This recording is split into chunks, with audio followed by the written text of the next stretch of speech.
Doctor Shabana, thank you. हमें बताएं कि माँ बनने की सबसे बेहतरीन उम्र क्या है? जी, एज़ अ जी। Gynaecologist and as a reproductive specialist मैं आपको बताऊँगी, क्योंकि बहुत सेंसिटिव टॉपिक है। कुछ लोग कहते हैं जी हमारी टाइम पे शादी नहीं हुई तो आप हमें एक समाजी इश्यू बता रहे हैं। मैं सिर्फ़ आपको मेडिकल साइंस बताऊँगी, ताकि आप लोग फ़ैसला कर सकें कि आपने ज़िंदगी में किस डायरेक्शन में जाना है। तो बच्ची जो होती है ना, एक ह्यूमन गर्ल, वो पैदा होती है अंडों के ज़ख़ीरे के साथ। 1 टू 2 मिलियन उसके अंडे होते हैं जब वो पैदा होती है। उसके बाद आहिस्ता-आहिस्ता ऐज के साथ उसके अंडों का ज़ख़ीरा कम होना शुरू हो जाता है और उसकी फर्टिलिटी पीक, यानी कि बच्चा पैदा करने की सलाहियत बिल्कुल पीक पे होती है 24-25 इयर्स ऑफ ऐज में। उसके बाद ठीक रहती है, हल्की-हल्की, बहुत हल्की कम होती है। सो 20 साल से लेके 30 साल जो है, आपकी फर्टिलिटी, बच्चा पैदा करने की सलाहियत बहुत अच्छी है। 30 साल के बाद जो है थोड़ी कम होगी, तो घबराने की अगर कोई प्रोग्राम देख रहा है, वो हमारी शादी अभी तक नहीं हुई तो शादी होगी तो बच्चे पैदा करेंगे, डॉक्टर साहब हमें डरा रही हैं, तो ऐसा कोई मसला नहीं है, थोड़ा फ़र्क पड़ेगा। अलबत्ता 40 साल के बाद जो आपके अंडे की क्वालिटी होती है और जो क्वांटिटी होती है, उसमें वाज़ह तौर पे कमी आ जाती है। कहाँ 1 से 2 मिलियन था और 40 साल के बाद जो है आपका सिर्फ़ 25,000 या 20,000 ज़ख़ीरा रह जाता है और वो आपको पता है उसके बाद आहिस्ता-आहिस्ता पीरियड खत्म हो जाते हैं और 50 साल के बाद तो बिल्कुल ही प्रेगनेंसी नहीं हो सकती। आजकल साइंस ने तरक्की कर ली है तो हो सकती है, लेकिन हम साइंस की बात सिर्फ़ कर रहे हैं जो नेचुरली औरत की सलाहियत है बच्चा पैदा करने की। एक मसला तो ये है, दूसरा अगर आप मुझे इजाज़त दें तो मैं आपको ये भी बता दूँ कि ऐज से और क्या फ़र्क पड़ेगा अगर आप इस ऐज में बच्चा नहीं पैदा करते और ज़रा लेटर ऐज में जाके बच्चा पैदा करते हैं। तो 35 साल के बाद ना थोड़ा-सा अंडे की क्वालिटी जो होती है, क्वांटिटी तो कम होती है, लेकिन उसकी क्वालिटी क्वालिटी भी खराब हो जाती है, जिसकी वज़ह से डाउन सिंड्रोम जो होता है ना, जो मेंटली आप कह लो स्पेशल नीड बेबीज़ होते हैं, जेनेटिक म्यूटेशन की वज़ह से उसका ना रेट ज़्यादा हो जाता है। अगर 35 साल की बच्ची ने बच्चा पैदा किया, वो माँ बनी, जो कि खूबसूरत रिश्ता है, तो 400 बच्चे जब पैदा होंगे ना, तो उसमें से 1 बच्चा जो है वो एब्नॉर्मल हो सकता है, यानी कि उसको हुँ। ये आप कह लो म्यूटेशन हो सकती है, डाउन सिंड्रोम जिसे कहते हैं।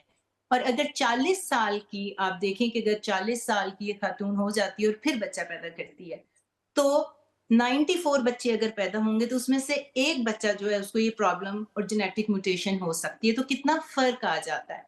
घबराने की कोई बात नहीं, आजकल साइंस ने तरक्की कर ली है, लेकिन ये चीज़ें थोड़ी-सी हमें ख़्याल रखना चाहिए उन लोगों को जो बच्चियाँ करियर ओरिएंटेड हैं या अपने करियर की वज़ह से डिले कर रही हैं या माँ-बाप डिले कर रहे हैं कि फाइनेंशियली इंडिपेंडेंट हो जाएँ। तो ये थोड़ा-सा अगर आपको मेडिकल नॉलेज होगा ना, तो आप थोड़ा-सा डिसीज़न अच्छा कर लेते हैं लाइफ़ में। बहुत-बहुत शुक्रिया आपका। मुझे ये बताइए कि फॉर एग्ज़ाम्पल किसी की परफेक्ट एज में अकॉर्डिंग टू साइंस और जो आपने अपने डिटेल्स दी कि 24-25 में अगर एक औरत who is a married person conceive करने की कोशिश कर रही है, लेकिन by chance, by a stroke of luck वो कंसीव नहीं कर पाती, जो कि परफेक्ट एज है अकॉर्डिंग टू साइंस और मेडिसिन कह दें। तो तब क्या करना चाहिए? कंसीव करने की जो ना करने के वजूहात क्या हो सकते हैं? और कंसीव से पहले जो आपकी बेबी प्लानिंग चल रही है बाकायदगी से हस्बैंड वाइफ की, उसमें क्या प्रिकॉशंस हैं in terms of intake, health को लेके या डाइट प्लान को लेके? कोई ऐसी चीज़ें हैं जो आपको अपनी लाइफ से डिस्कार्ड कर देनी चाहिए कि अब आप कंसीव की तरफ जा रहे हैं, बेबी प्लानिंग करने लगे हैं? तो आप क्या बताएँगी इस हवाले से? जब भी कोई नया कपल जो है ना प्रेग्नेंट होना चाहता है तो फिजिकल फिटनेस बड़ी ज़रूरी होती है। अगर जो बच्ची जो सोच रही है कि मैंने अब माँ बनना है, उसको चाहिए कि अपना वेट मैनेजमेंट ज़रूर करे, क्योंकि अगर वेट मैनेजमेंट बहुत ओबीज़, बहुत फरबा बदन होंगे ना, तो आपकी प्रेगनेंसी में थोड़ी डिफ़िकल्टी भी हो जाती है और प्रेग्नेंट अगर हो जाएँ तो आपको ब्लड प्रेशर और डायबिटीज़ जैसे इश्यूज़ आना शुरू हो जाते हैं। इसके साथ आपको चाहिए कि अगर आपकी कज़न मैरिज हुई हुई है, तो उसमें भी जाके आप प्री मैरिटल काउंसलिंग लेते हैं ना शादी से पहले जाके कि मुझे क्या करना चाहिए। तो आप प्री कंसेप्शन जो है उसकी काउंसलिंग अपने गायनेकोलॉजिस्ट से जाके देखें कि टेस्टिंग होती है जो आप करवा सकते हैं कि कितना रिस्क हो सकता है आपको। उसके साथ आपको फॉलिक एसिड ज़रूर लेना चाहिए। फॉलिक एसिड से मिसकैरेज का रेट भी कम होता है, उसके साथ जो आपका स्पाइन पीछे बन रही होती है ना वर्टिब्रा, उसके डिफेक्ट्स में भी कमी होती हुँ। है। तो फॉलिक एसिड या प्रीनेटल विटामिन, उसके साथ न्यूट्रिशन आपकी बड़ी ज़बरदस्त होनी चाहिए, एक्सरसाइज़ करनी चाहिए। आपको ये तमाम चीज़ें जो है ना उसके ऊपर ख़्याल रखना चाहिए और अगर आपकी, मैंने कहा कि ये एक पीक फर्टिलिटी एज है, इसका ये मतलब नहीं है अल्लाह मियाँ ने बच्चा देना है, होने को नहीं होता, उसे अनएक्सप्लेन्ड फर्टिलिटी कहते हैं। जब हम बात करते हैं तो एवरेज लोगों की बात करते हैं कि इस एज में ये हो सकता है, और फिर ऐसे लोग भी होते हैं जिनका होता ही नहीं है। बच्चा तो आप 45 में भी आजकल कर सकते हैं, आजकल तो आईयूआई, आईवीएफ, और अगर औरतें इतनी फिजिकली फिट हो गई हैं, अपना इतना ख्याल रखती हैं कि अब तो वो आपकी जो है अंडे की क्वांटिटी, क्वालिटी, क्योंकि लॉन्जेविटी भी इंक्रीज हो गई है, तो लोग जो है लेट एज में भी जाके बच्चा पैदा कर रहे हैं। लेट एज में अगर आप प्रेग्नेंट हो जाते हैं तो फिर आप टेस्टिंग भी करवा सकते हैं गायनेकोलॉजिस्ट से जाके। अब तो टेस्टिंग भी आपकी 10 वीक में हो जाती है कि क्या मेरा बच्चा जेनेटिकली नॉर्मल है कि नहीं। वो आपका ब्लड टेस्ट लेके पता कर लेते हैं, जिसे हम कहते हैं, वो अंदर नीडल भी नहीं डालनी पड़ती, सिर्फ माँ का ब्लड टेस्ट लेंगे, नॉन इन्वेजिव टेस्टिंग है। आप 10 वीक के बाद ये टेस्ट करवा सकते हैं, 99% एक्यूरेट है, जो आपको बता देगा कि बच्चा नॉर्मल है कि नहीं। अगर फॉर सम रीजन आप डॉक्टर के पास नहीं गए 10 वीक में, आप चले गए, आप कह लो कि 11 से 14 वीक में, तो एक न्यूक्लियर ट्रांसलूसेंसी टेस्ट होता है, जो अल्ट्रासाउंड करके ना बच्चे की नेक की थिकनेस और उसका नाक चेक करके बता देते हैं 90-95% के बच्चा नॉर्मल है कि नहीं।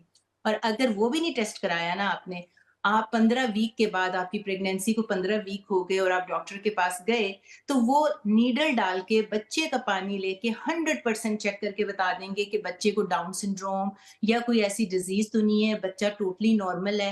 और ये तमाम टेस्टिंग उन खवातीन के लिए है जो कि 35 ईयर्स से प्लस हो गई हैं, क्योंकि मैंने आपको बताया था कि 35 ईयर्स के बाद डाउन सिंड्रोम का रिस्क हाई हो जाता है। Doctor Shabana, sorry to cut you out, हमारे साथ अभी एक कॉलर मौजूद हैं। अस्सलाम वालेकुम, कौन और कहाँ से? वालेकुम सलाम, मेरा नाम सना है और मैं लाहौर से बात कर रही हूँ। जी जी फरमाइए। अच्छा, मेरा सवाल ये है कि मैं एक्चुअली अभी ट्राई कर रही हूँ कि बेबी के लिए, तो मैं डॉक्टर शबाना से ये पूछना चाह रही हूँ कि मेरी डाइट, मैं खुद को किस तरह से प्रिपेयर करूँ फिजिकली, और मेरी डाइट किस तरह की होनी चाहिए, और कौन कौन से प्रोज एंड कॉन्स हैं जिसका मुझे ख्याल रखना चाहिए। ज़रूर ज़रूर जी डॉक्टर शबाना। डाइट में आपकी बेतहाशा लीफी वेजिटेबल्स होने चाहिए। अब मैं स्क्रीन पे आपका वेट नहीं पूछूंगी ना आपकी उम्र पूछ रही हूँ, लेकिन एक खास वेट होता है, आपको पता होना चाहिए कि मेरा एवरेज हाइट के साथ मेरा एवरेज वेट इतना होना चाहिए। मेरा डायबिटीज जो है उसका रिस्क कम हो जाएगा, वरना अगर आपको बताया मैंने फरबा बदन। दूसरा, थायराइड का इशू नहीं होना चाहिए, क्योंकि जो बच्चा बनता है ना पहले 10 वीक तो उसके पास थायराइड नहीं होता, उसने माँ का लेना होता है। तो अपनी डाइट में आप जितनी fruits, vegetables, non sugary, non carbohydrate, healthy चीजें ऐड करेंगे ना, उतना आपको फायदा होगा।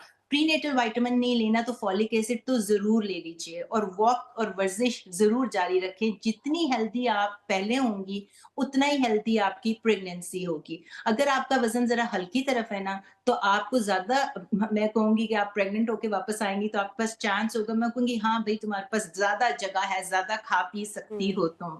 अगर पहले बहुत आप मोटे कायम हुए ना, तो फिर मैं कहूंगी नहीं, अब जो है ना आपको सिर्फ 15 से 20 पाउंड गेन करना है, ज्यादा वजन गेन ना करें वरना और मुश्किलात हो जाएंगी। तो आपका प्री प्रेगनेंसी वेट बहुत मैटर करता है। अच्छा, थैंक बहुत यू बहुत सो मच। शुक्रिया डॉक्टर शबाना। जी राबिया, आप कुछ फरमाइश करना चाहते मेरी हैं? फरमाइश है अहमद साहब से कि आप हमारे प्रोग्राम की नौयत तो देख ही रहे हैं, तो ज़रा शायरी का तड़का लगा दें बीच में थोड़ा सा। हाँ जी, मैं क्योंकि मजाक से आया बहुत अच्छे ताल्लुक, शायर हैं माशाल्लाह। और मैं सोच रहा था टॉपिक तो बहुत ही बड़ा है, और इससे बड़ा टॉपिक क्या हो सकता है जी।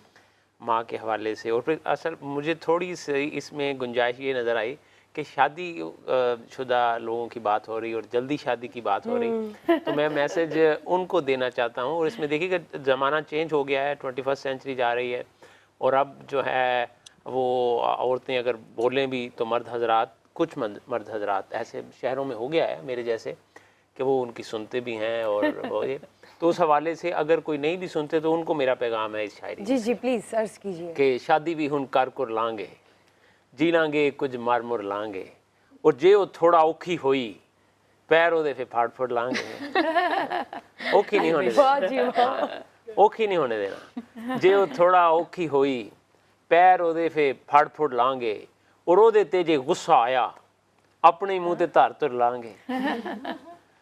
और बेगम जी नू खुश रखन लई साले को भी डर डर लांगे, और सोनी वांगो तर नहीं सकते। सोनी जो है वो दरियाए चनाब, उसने वो आपको पता ही है कच्चे गड़े पे, कि सोनी वांगो तर नहीं सकते, ए छप्पड़ नाला तर तुर लांगे। इस शायरी का मफहूम कुछ इस तरह नहीं है कि जोरू का गुलाम। हाँ बिल्कुल, ये तो होना चाहिए। बनना इसमें क्या पड़ता है? हाँ, होना चाहिए अब जो यही है। आजकल हाँ बनना पड़ता है, हाँ, जाहिर है। इसमें कौन सी कोई ऐसी बात है? आप क्या वो कहेंगे, मैंने जोड़ी वसी का शाह गुलाम होना साहब चाहिए या नहीं? मैंने मैं तो मजाक जी, है। हाँ मजा नहीं, वैसे उसमें कोई ऐसी बात नहीं कि असल में जोरू का गुलाम तो एक ऐसी बात जी, जी। है। वो मैंने वसी शाह साहब एक प्रोग्राम में थे तो मैंने उनको उनकी तरफ एक शेयर किया कि मैंने कहा कि अजी ज़रा भी नहीं तुमको खौफ रसवाई, चले हो दिन में ही बेगम का सर दबाने को। तो वो कहने लगे कि आप सर की बात करते हैं, हम पाँव दबा लेते हैं। तो ये एक मजाक भी है लेकिन इसमें संजीदगी भी है। इसमें कौन सी बात है ऐसी? Yeah, मियाँ बीवी दोनों एक दूसरे के सर दबा सकते हैं, इसमें कोई ऐसी बात नहीं है। तो और सुनाइए, और हाँ, आपकी और मैंने कुछ सुनी इस भी तरह है, इस तरह क्या आपके मैंने जो कहा कलाम अब है। सारी लड़कियां बैठी हैं, कोई मेरे से कोई ऐसी बात हो गई क्योंकि हमारा ताल्लुक मिजाज से है तो मुझे फैंटी ना लगा दीजिएगा। इतनी ज्यादा औरतों में अकेले मर्द। नहीं प्लीज अपना कोई मजेदार, आप इतनी मजाकिया शायरी भी करते हैं, तो मैं तो मजेदार कलाम सुनाइए। जी जी, मजाक का फिर आपने मेरी मुझे जरा सहेली के लिए खुला। बोल के कि जो सारी सहेलियां हम आज जमाए। जी जी और सहेला भी तो जी सहेला एक्सेप्शनल केस है कि आज सहेली- आप एक मेल गेस्ट भी सहेली हैं। है ना, सहेला। सहेली से मुझे एक शेर याद आ गया। वो है तो ज़रा यूनिवर्सिटीज़ फेलोज़ के हवाले से कि इससे पहले कि बेवफा हो जाएं, आओ ए दोस्त हम दफ़ा हो जाएं। इससे पहले कि बेवफा हो जाएं, आओ ए दोस्त हम दफ़ा हो जाएं, और जिस सहेली का हमसे जिक्र करे उस सहेली पे हम फिदा हो जाएं। दिल प्रैंक तो यूनिवर्सिटी के वाले से था एक दो चीज़ें और सही है। कि हम तुम जो इतने हैं वेले, हम तुम जो इतने हैं वेले, तो क्यों ना मिला लें फिर डेले। हम तुम जो इतने हैं वेले, तो क्यों नहीं, आप हंसे हैं, ऐसी रोक शायरी रहे हैं अपनी अगर हंसी को। ऐसी शायरी अगर इन्होंने किसी को सुना दी तो वो भी हरासमेंट है। जस्ट बाय द और वे। इसके बहुत हॉरर शायरी नहीं इसमें कौन सी है? डेली लॉ पर्सपेक्टिव से उन्होंने बात की है। सही है, हमारे साथ एक एडवोकेट भी दूसरी सभी भी तो मैं डर डर के सही है, सुना हमने रहा पूरी टीम बिठाई हुई है। आज अहमद साहिब नजरों साहब की ने बात अंदर हो रही है, होकर ही दिलों की जाना। बात हो रही है, बस आप ध्यान रखिएगा। हूँ। हम तुम जो इतने हैं वेले, तो क्यों ना मिला लें फिर डेले, और घास हमको भी डाले बराबर, वो लैला है हम उसके ले ले। अब इसमें देखें कौन, इसमें तो आजी सहेली वाली से बात है। सहेला। जी जी इन सारे अशार में तो आजी वाली बात है, और मैं बच बच के सुना रहा हूँ। वैसे मेरी शायरी ऐसी नहीं कुछ प्लीज है सर्च नहीं कीजिए, कि बहुत मज़ाहिया शायरी है। अभी कुछ जहन में आ जाए कोई ताज़ा के कौन सी बात जो शौहर ने ना मानी उसकी। ऐसे भी शौहर होते हैं, मेरे भाई हैं पुर्तगाल में, वो सारी बातें मानते हैं लेकिन उसके बाद वो फिर कहते हैं आप बात ही कोई नहीं मानते। कौन सी बात जो शौहर ने ना मानी उसकी, खींच रखती है फिर भी उस, कौन सी बात जो शौहर ने ना मानी उसकी, खींच रखती है उसे फिर भी जनानी उसकी। और आई लव यू तेरे कहने पे मैं कह दूं उसको, गालियां देते हुए देखी है रवानी उसकी।